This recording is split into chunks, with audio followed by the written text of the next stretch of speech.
छत्रपती शिवाजी महाराजांचा अश्वारूढ पुतळा इथे बसवण्यात आलेला आहे, त्यामुळे दोन्ही समाजामध्ये तेढ निर्माण झालेली आहे। आपल्यासोबत लक्ष्मण हाके साहेब आहेत, आपण त्यांच्याकडून जाणून नेमकी साहेब तुमची यामागे काय भूमिका असणार आहे? आमची छत्रपती शिवाजी महाराजांच्या पुतळ्याला विरोध नाही।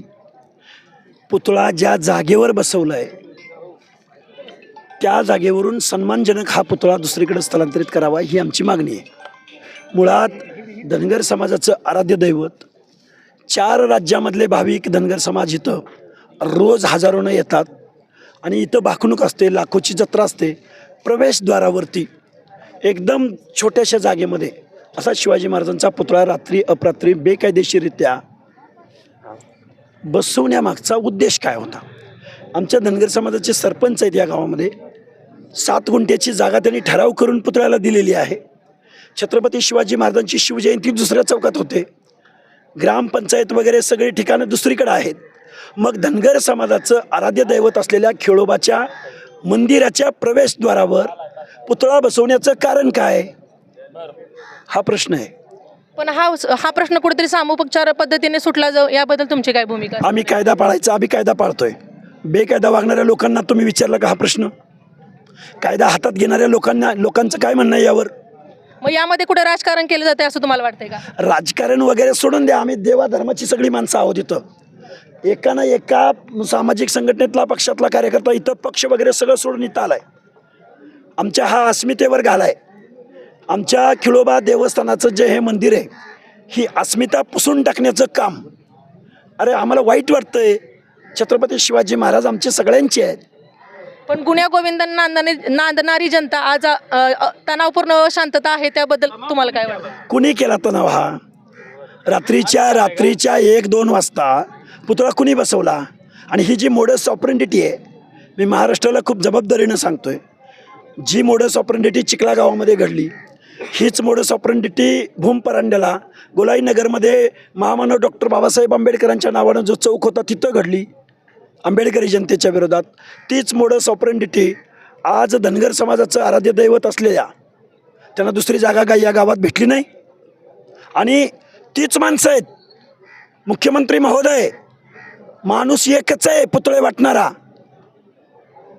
पुतळा सन्मानानं बसवा, छत्रपती शिवाजी महाराजांच्या प्रतिमेचं पावित्र्य राखा। छत्रपती शिवाजी महाराजांच्या पुतळ्याला कुणाचाही विरोध असण्याचं कारण नाही। पण आमचं जे खेळोबाचं देवस्थान आहे, आमच्या इथं फरांडे बाबा उपस्थित आहेत। आता पट्टणकडोलीवरून शेकडो लोक पुजारी मंडळी सगळी इथं आलेली आहेत। आम्ही महाराष्ट्रातला तमाम धनगर समाज उद्या लाखोच्या संख्येने या ठिकाणावर येईल आणि आमच्या अस्मितेचं, आमच्या देवाचं, आमच्या धर्माचं संरक्षण करेल। सर, ह्या गावामध्ये कधीही आदेश शांतता असा 2 गटामध्ये वाद झाला नाही किंवा गुन्हा गोविंदांना लोक राहत असताना अचानक असा तणाव का 3 दिवसापासून झाला?